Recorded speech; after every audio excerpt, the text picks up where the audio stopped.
What's stopping the Cardinals from repeating as National League Central champs again this season? There's multiple reasons to doubt a repeat division crown for St. Louis, and we'll tell you why. On today's episode of Locked On MLB, the National League Central preview. Let's get it started. You are Locked On MLB,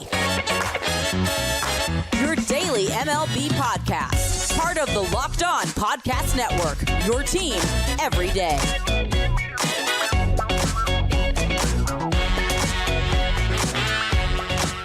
Hello, baseball fans. Welcome to the Locked On MLB 2023 National League Central season preview. I am your host, Paul Francis Sullivan. Please call me Sully. I am an Emmy-nominated television producer who has been podcasting about baseball for over a decade now, and I am now starting my fifth season as a host here on the Locked On Podcast Network, where it's your team every day. But guess what? I'm not flying solo today. In fact, we're going to be far from solo today, but I have a co-host all the way from the great state of Michigan. It's Daniela Bruce. Welcome aboard. Thank you so much, Sully. That was quite the intro. I might need to keep you around and do that for me every time I'm introducing myself to someone. That was great. Well, and you're an anchor for Locked On.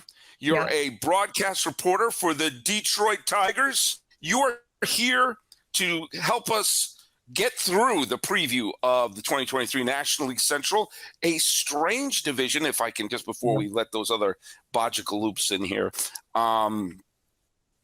The Cardinals got to be the favorite, but there's no way they're a super team, which means if there's any division where a team could be I didn't expect them division champion, could be the NL Central. Yeah, it's going to be an interesting year for the NL Central for sure. Every team, especially the Brewers too, they're at the bottom of the division, but they seem to have gotten a little bit better. And like you said, the Cardinals have to be the front runner for the favorite at this point, but it feels like it's going to be a chaotic year for that division. And when we're talking about it at the end of the season, might be completely different from what we're previewing here today. We'll tell you what, I've been wrong before. You've been wrong before. We've all been wrong before, but you're never wrong when you bring on my buddy, JD Afron, who is the host of Locked On Cardinals. Welcome to the show, buddy. Hello, Sully. Hello, Daniela. Nice to meet you. It's nice to meet you. I'm meeting everybody virtually, but this is going to be a fun show, you being our first guest that we're bringing on, and there's a bunch more. You guys, even before we started recording, were making me laugh a little bit and going in on the baseball stuff, so pretty excited to preview the season with you guys. Here's my buddy, Ethan Smith. He is the host of Locked On Pirates. How are you doing, pal? Doing all right, Sully. It seems like we literally are doing this as a weekly thing at this point. It's fine by me. It's fine by me. Fine by me. By the way, just to give you how old I am, I remember the 2016 World Series and the 1908 World Series. That's how old I am. Sam Olber is here from Locked On Cubs.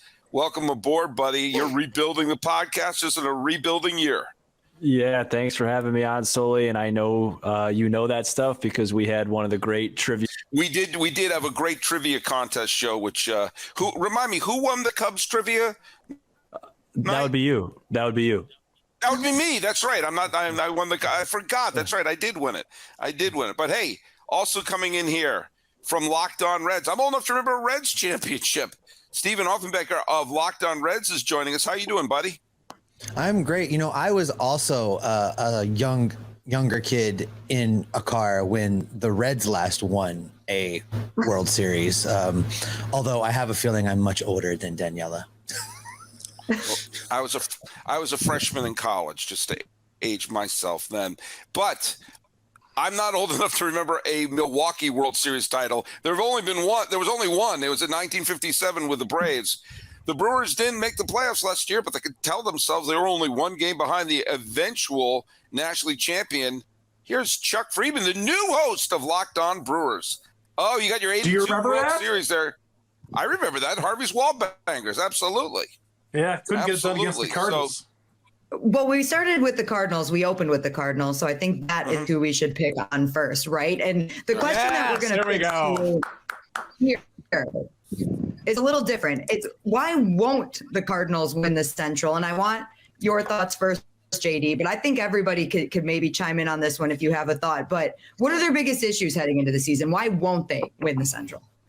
Starting pitching by far is their biggest weakness. It's they're relying on a lot of 3s and 4s, really, as opposed to having a 1 or a 2. I mean, some people would argue that maybe Michaelis is a 2, but as far as the grand scheme of things in Major League Baseball, I would say it's a lot of 3s and 4s.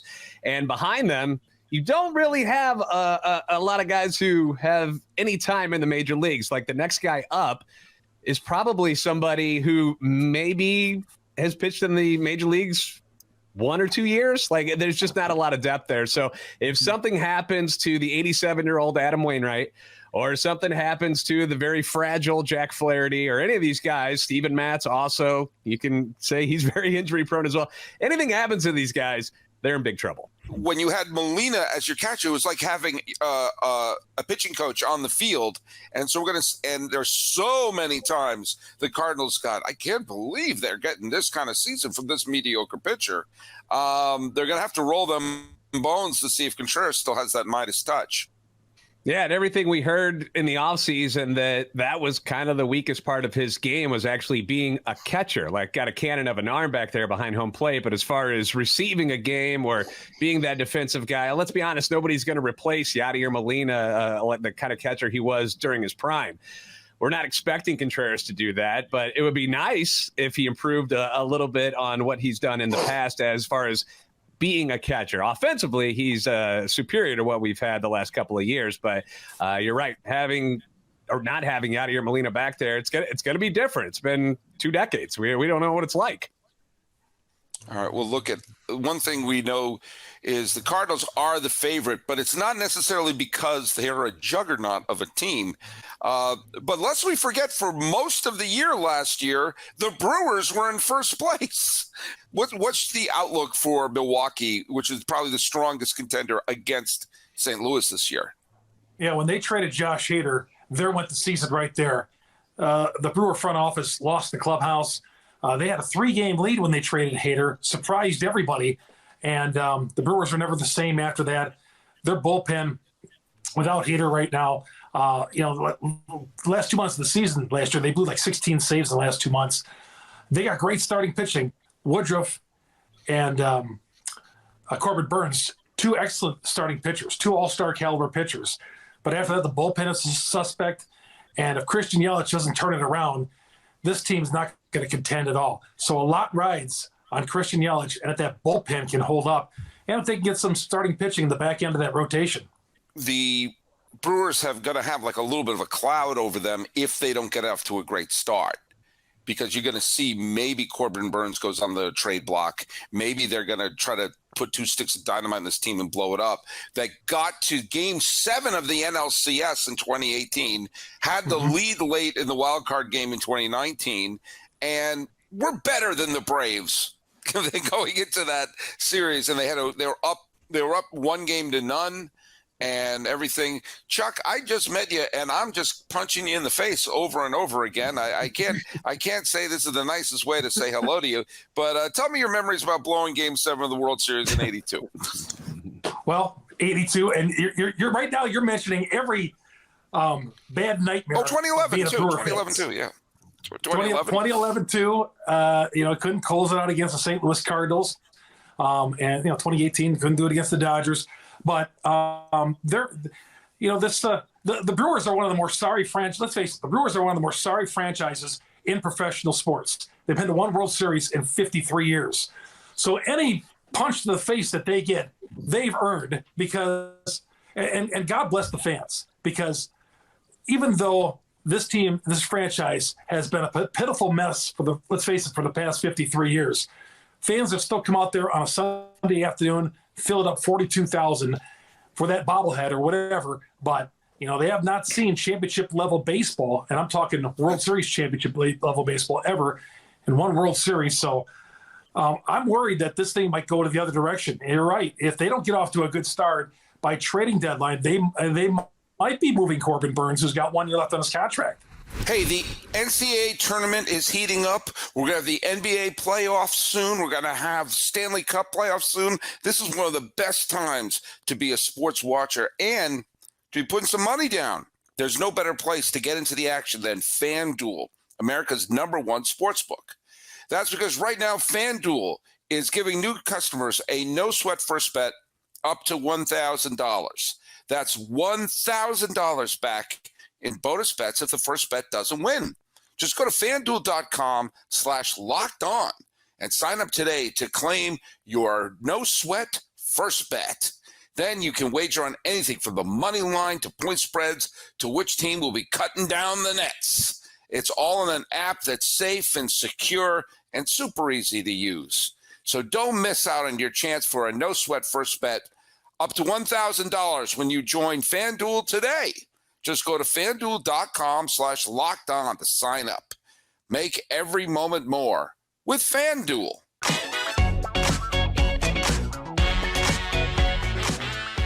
You know, I'm just thinking about those bobbleheads. I know that they've gotten really cool over the years. So it's a good point that it draws fans. I think it's a good reason for fans to get down to the ballpark either way, right? But I think Sully picked on Chuck and the Brewers enough. Now let's pick on the Cubs a little bit here, because we talked about the Brewers having to get off to a good start. Not only do the Cubs need to get off to a good start, they need to take a real step forward because fans have been looking for this. The organization has been promising it. Are they going to do that this year, Sam? Yeah, Daniela, that's a good question. The Cubs, I think the Cubs are, and everyone could agree or disagree, I think they're kind of the biggest question mark in this division. I think they made a lot of moves, and we've talked about it on our show a lot. Are we confusing activity and production? We're going to find out early in the season. I think the Cubs are going to take a big step forward because they only won 73 games last year. They made tons of additions, obviously Dansby Swanson being the main one. I think Cody Bellinger is going to help them out a lot defensively in center field. So I do see a better team because some young guys are coming up soon to improve. But I think they could be a surprise team. They have a very good defense and some really good starting pitching. The start's going to be really big because the fans are not very patient in Chicago. Well, they were patient enough to wait all those years to even get to a World Series. So it requires a little bit of patience there. But you know, remember that this was a team that spent 24 days in first place in 2021. They were in first place as late as June 24th of 2021. And so there's this sense that they've been in this big, long, painful rebuild. Right. It was past summer. It was past Memorial Day. We're heading towards July, and the Cubs were still a contender, not last year, but the year before. And I still can't believe they did a scorched earth rebuild. The good folks of Cincinnati have had professional baseball longer than any city, and they've been waiting for a home win in any way, shape, or form in the playoffs for, it seems like, since the days when they had the big, huge mustaches and the flat caps there. Well, one could argue that Cincinnati hasn't had professional baseball in a couple decades because things have been lean for a while. However, that could be changing. There are a lot of promising young prospects coming up. We saw the first three of them arrive last season in what has become a great 1-2-3 punch in the Reds rotation in Hunter Green, who will be the opening day starter, followed by Nick Lodolo and Graham Ashcraft.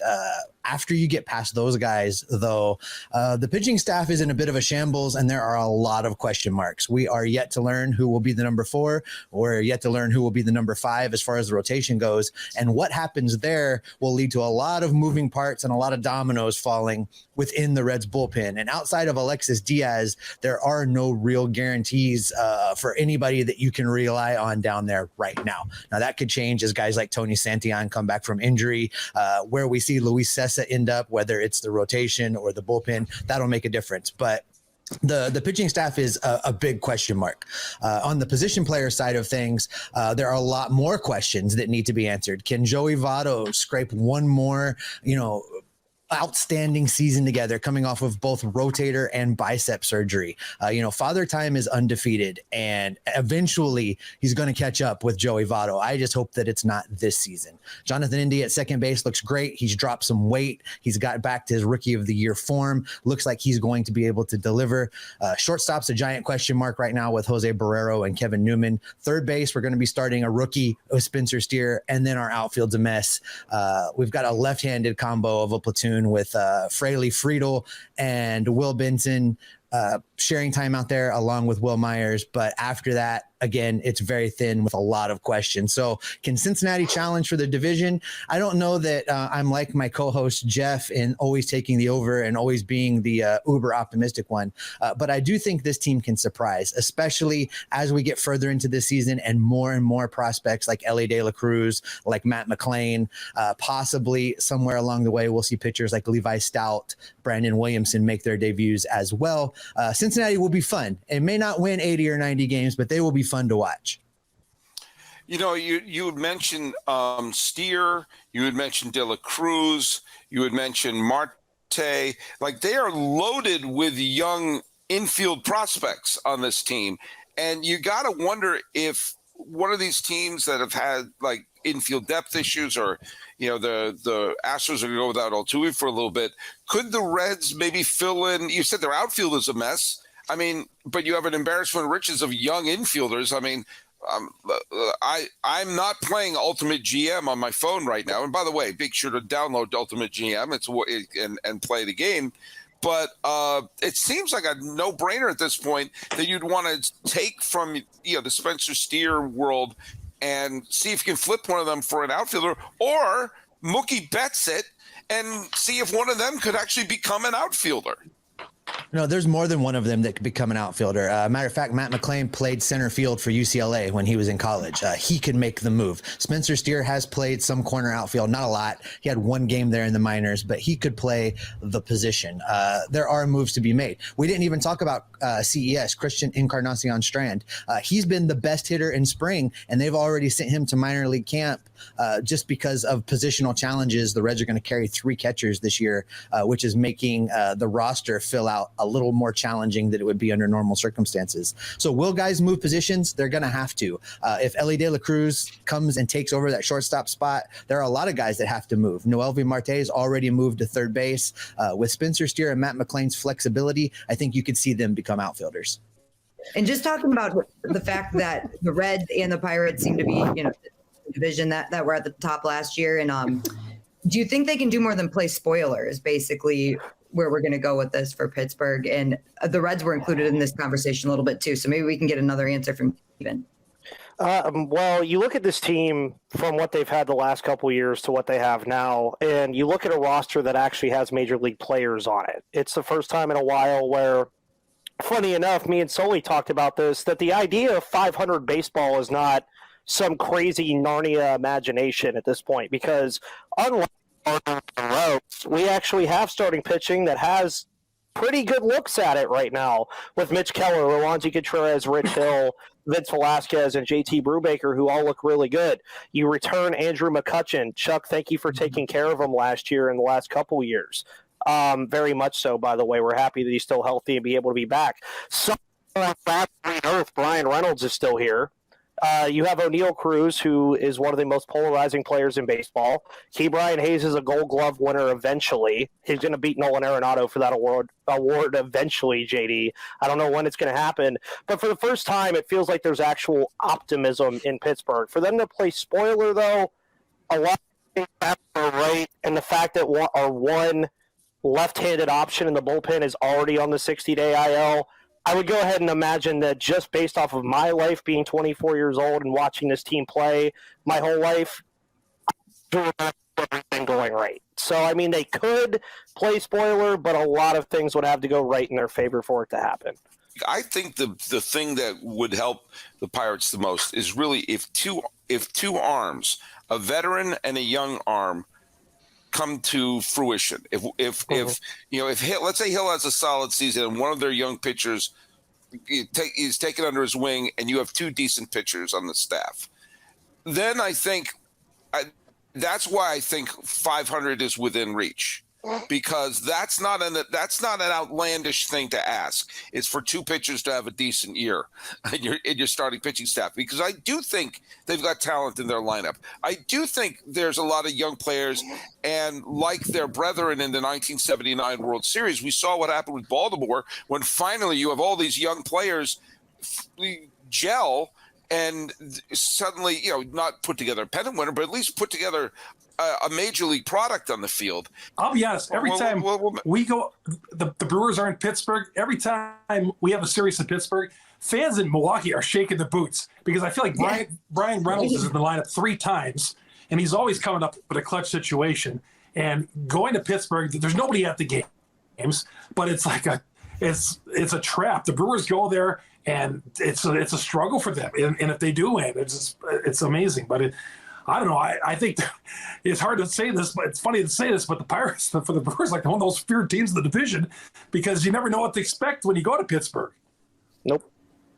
And also for all of my NL Central friends, by the way, can I also say how happy we all probably are collectively that Colton Wong is no longer in this division? I feel like he's single-handedly hurt every single team in this division at some point. Yep. So I'm very happy that he is now in Seattle as far away as possible. Colton Wong hurt no team. Colton Wong hurt no team quite like he hurt the St. Louis Cardinals when he was picked off of first by Koji Uehara in Game 4 of the 2013 World Series. We weren't going to win it anyway. That didn't matter. You were a Carlos Beltran swing away from tying that game and taking a 3-game-to-1 lead because what's-his-doodle, Alan Craig, tripped over Will Middlebrooks.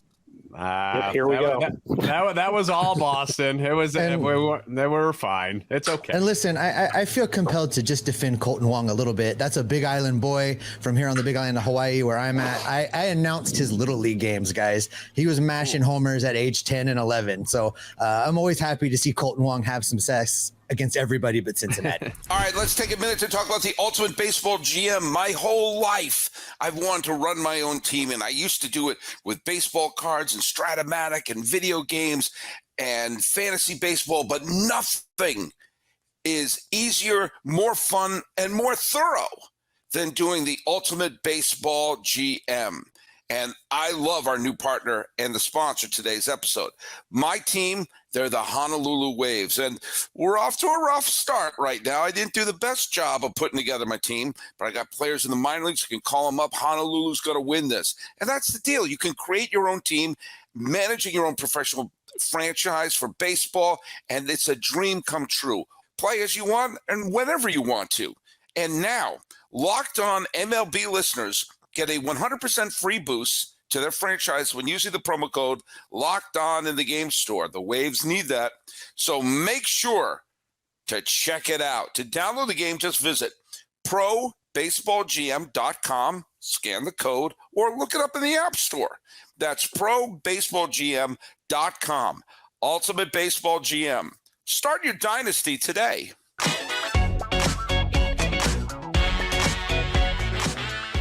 Steven, you're going to look really good in yellow, buddy. Ethan's referencing our bet. Do you guys know about our bet for opening day? Reds, Pirates, opening day. The loser will have to record a show wearing the winner's gear. That is our bet for opening day, Reds, Pirates in the National League Central. Because I believe we're the only in-division opening day matchup, correct? That is correct. Cubs, Brewers. Oh, Cubs, Brewers. Okay. Beautiful. Daniela, I'm going to ask everyone this question here, but I'm going to ask you right off the top first here. Uh-oh.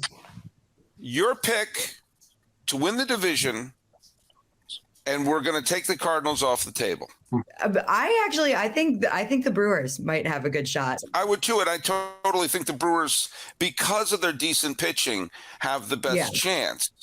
Would anyone pick a team other than the Brewers, other than your obvious bias? Oh no. Ooh. I would. The Brewers would win the division. I would go with the Cubs by winning 78 games. Boy, Chuck threw down. He said the Brewers could win the division by winning 78 games. Wouldn't that be Manfred's dream?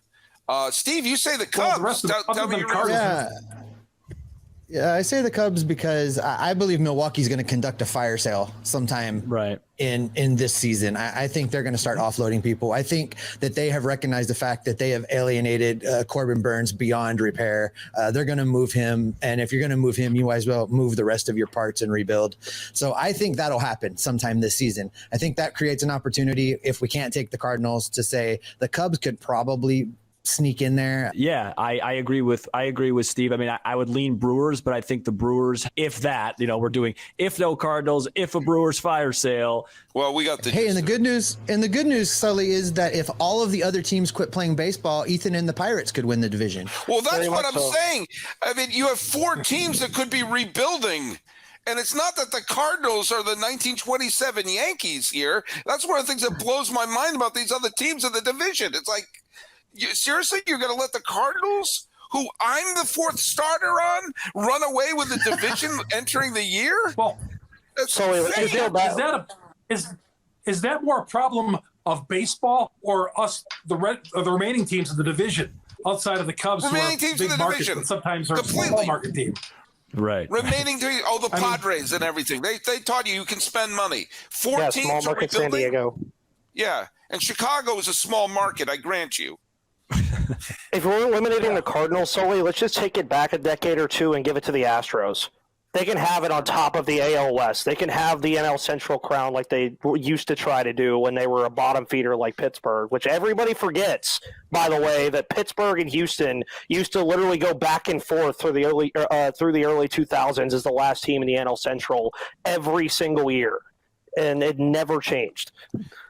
Danielle, Well, people forget that the Pirates and the Reds used to be when I was a kid, they were the 2 best teams in the National League. Yeah. I mean, every year those teams were fighting it out in their respective divisions. All right, Danielle, give me your final thoughts about the National League Central this year. The entire division that's rebuilding at the same time.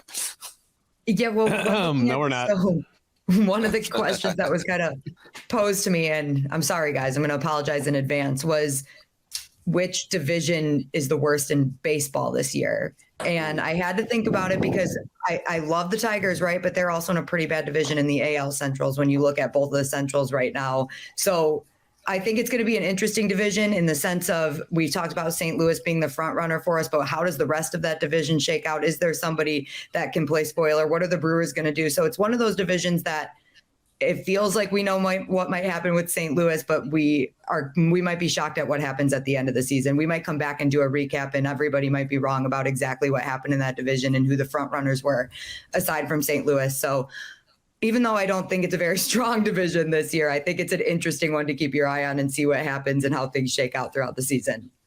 Daniela, do you think there'll be a 90-game winner in this division with the new schedule changes and the fact that everybody's playing everybody now? I'm having a hard time seeing a 90-game winner in this division right now. Well, and yeah, you can make a case for that too, but I guess you just got to see if any of these teams are improving. It would be difficult, and it very well could be the winner of this division doesn't hit 90 wins, which is similar to what could happen in the AL Central too. And the out of division records weren't that great. So yeah, it's going to be interesting. And like you said, we might get that more often than we saw before, though, where a team that doesn't hit 90 wins is winning their division just because of the schedule changes. But I feel like the Cardinals will. I feel like they'll hit 90 at least. Is there impatience growing in St. Louis for these paper titles? They're like, yeah, the division title's nice. Wake me when it's the World Series. Absolutely. The fan base, as spoiled as we have been with having a consistent franchise, constantly winning, they want management to take that extra step. And they were hoping this offseason that they might jump in on some of those big-time free agents. They were rumored to be after people like Dansby Swanson and Carlos Rodon, and they didn't land any of them. They got Wilson Contreras, which was a need. Great signing. That's fantastic. They had to fill that spot. But did it take them to an elite level past the teams that are already better than them in the National League? And most people say no. I'm one of those people. They've decided to bet on some of their younger players that are coming up to fill those roles. People like Jordan Walker. They're hoping for bigger seasons out of Brendan Donovan. Obviously, you got the 2 pillars at first and third. Goldie, Arenado. Their outfield was decimated by injuries last year, so you never really saw Tyler O'Neill at his fullest because the year before that, he was getting MVP votes. Dylan Carlson was hurt last year. We didn't have a full season of Lars Nootbaar, who became the darling of the team in the second half last year, other than Albert Pujols. So they're banking on these guys instead of spending money on big-time free agents, they're banking on them to provide the extra spark to bring them to the level of those other teams.